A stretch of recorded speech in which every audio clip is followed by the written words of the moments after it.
This video will have some spoilers for One Piece up until the Whole Cake Island arc. So, spoiler warning.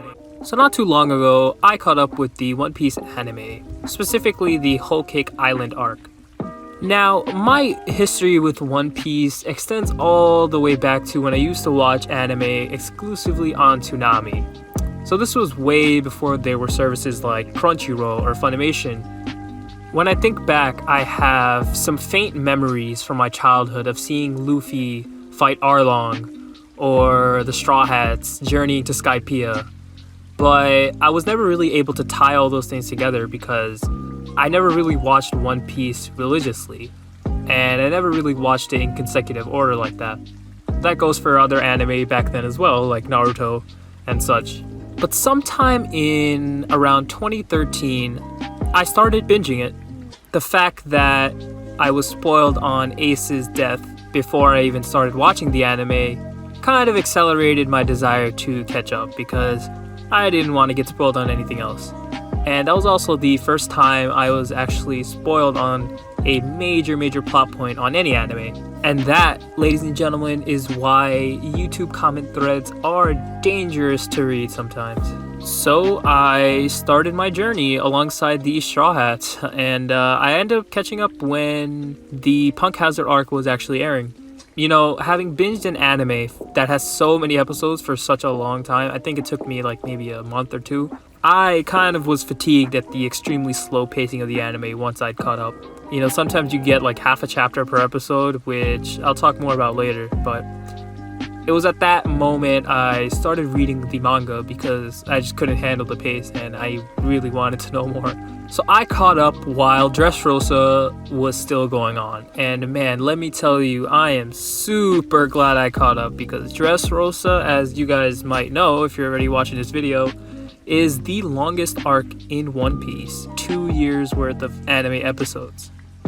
Well, now that the intro's out of the way, the point of this video is making the case for the anime because it's not often that you see people praising the anime as much as they praise the manga.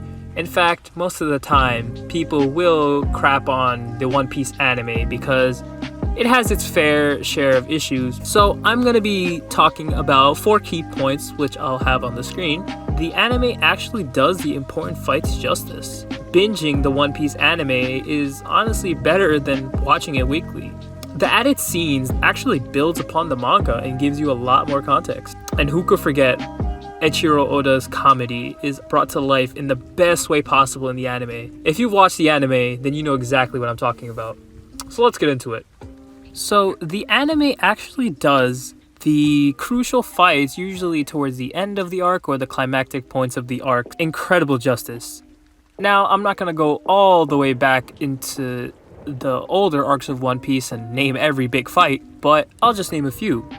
Going back to Dressrosa, the fights at the end with Doflamingo and Luffy, especially when Luffy revealed his Gear 4th, were very nice to watch. The payoff was beautiful. Now, in Whole Cake Island, when I was reading the manga, I really wanted to see the fight between Sanji and Luffy animated, as well as the fight between Luffy and Katakuri. The vibes that I got from the Sanji and Luffy fight were the same vibes I got from the Luffy and Usopp fight, all the way back in Water 7. And yeah, it took a while for Luffy and Nami to escape that godforsaken forest, but once they got there, when I saw Sanji attack Luffy mercilessly, it was worth it. Now let's move on to Luffy versus Katakuri.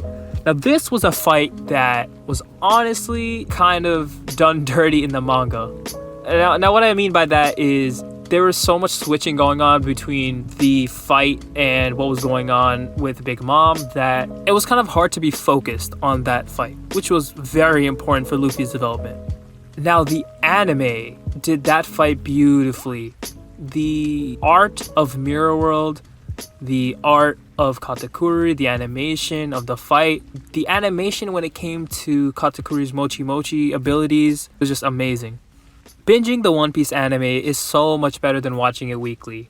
This didn't used to be the case in the early days of One Piece. The arcs weren't really that long compared to now, The longest arc back then was like Skypiea, which honestly is still one of my favorite arcs, even though it doesn't get the credit it deserves. It seems like Toei Animation has decided to really slow down the pace of the anime, although it has gotten better since Dressrosa. The averages of chapter to episode ratio have dropped significantly. Sometime around after Enies Lobby is when shit hit the fan, and the One Piece anime became known for its slow episodes and slow pacing. If you've watched Dressrosa, then you know the tournament arc. I like to call it an arc because that was the longest tournament I've ever seen in any anime, and most of the time, nothing was going on.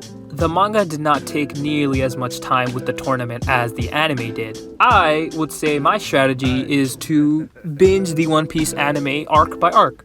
So when I caught up to the Zou arc, I said to myself, I don't want to watch Whole Cake Island weekly. I'm not into waiting every week for another sequence that ends in nothing progressing. So I waited until I knew the Whole Cake Island arc was over in the anime, and that's when I caught up to it. So since we're talking about how one might go about watching the anime, I'll do a quick side note about the fillers in One Piece. And this is something I think a lot of One Piece fans agree on. The fillers in One Piece are actually pretty good. Even though they might not be canon, they're pretty entertaining. I always loved seeing any filler with Foxy. That was one of the funniest characters, I think, in the show. It's a rarity to find anime that has good fillers, and One Piece is definitely one of them. So the purpose of an anime is to bring to life a manga, and that's done through the art and the animation, as well as the voice acting. Now, One Piece actually does this thing, and I think it's a side effect of its slow pacing, where it actually ends up adding scenes.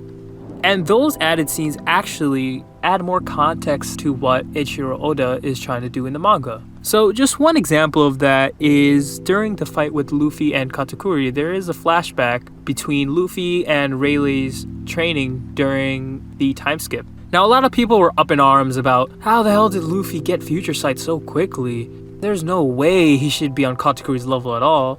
So this added scene actually shows that Luffy's Gear 4th was not much of a match for Rayleigh. It showed that even during the time skip, when Luffy figured out his Gear 4th, he was still working on something stronger. If you just watch the anime, you probably wouldn't think that his next form, which was Gear 4th Snake Man, was a total ass pull. That's where the anime comes in with these added scenes. It drags out the fights, and it actually seems like the characters are getting worn out. Like when I was watching Luffy and Katakuri, I actually felt like, wow, this is an all-out brawl that's lasting for a long time. So on a lighter note, everybody knows that Oda is infamous for his comedy, specifically the faces that the characters make. Now, anytime I see it in the manga, I chuckle, but when I see it in the anime, I burst out laughing most of the time. Whether it's Sanji chasing after Nami, or characters being scared or surprised, the faces that they make in the anime with their tongues showing and their eyes popping out of their socket is just hilarious.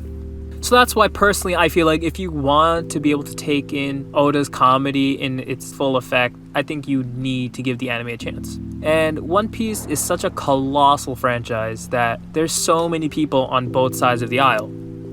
Personally, I think the anime and the manga have their positives. I do prefer the manga overall, but I think the anime is super important as a supplement.